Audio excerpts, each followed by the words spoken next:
Hello, my name is Benjamin Hart. I'm an American attorney and the managing director of Integrity Legal here in Bangkok, Thailand.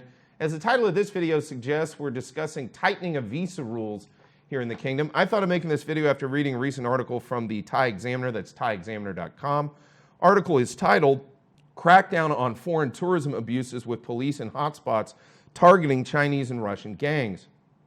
Quoting directly, Thai authorities last week announced the closure of a Thai-registered tourism business which ran up 14 million baht in unpaid debt, and the withdrawal of the firm's license by the Ministry of Tourism. The news comes as a nationwide crackdown by police forces and government inspectors has been launched into abuses within the foreign tourism industry, particularly in tourism hotspots such as Phuket, where foreigners, notably Russian nationals, on extended stays on the island have begun to undertake unregulated and illegal commercial activities linked with the tourism industry.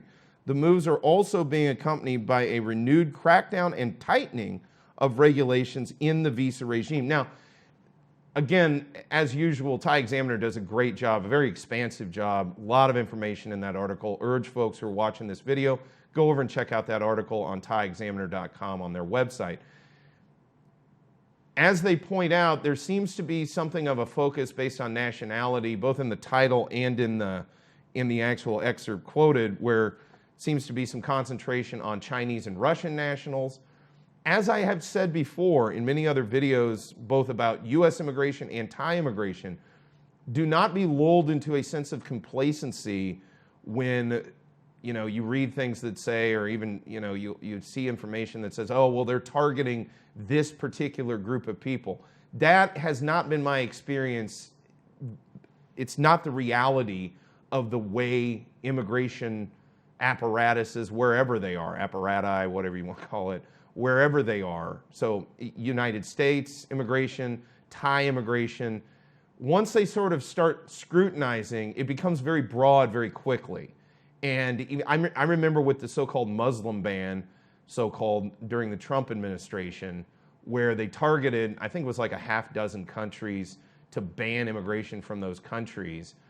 And reasonable people obviously can disagree about that. But I said at the time there would be broad implications for that.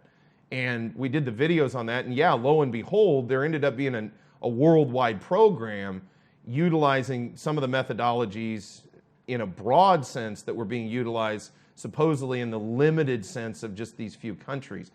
Again, sort of getting caught up in nationality, it's the same way. At the end of the day, when immigration starts doing something or they start going a certain direction or they adopt new methodologies, in my experience, it ends up being broadly enforced. Now, what does that mean? It could just mean heightened scrutiny. And if all of your documentation with regard to your Thai immigration status is in order, this really isn't something to worry about.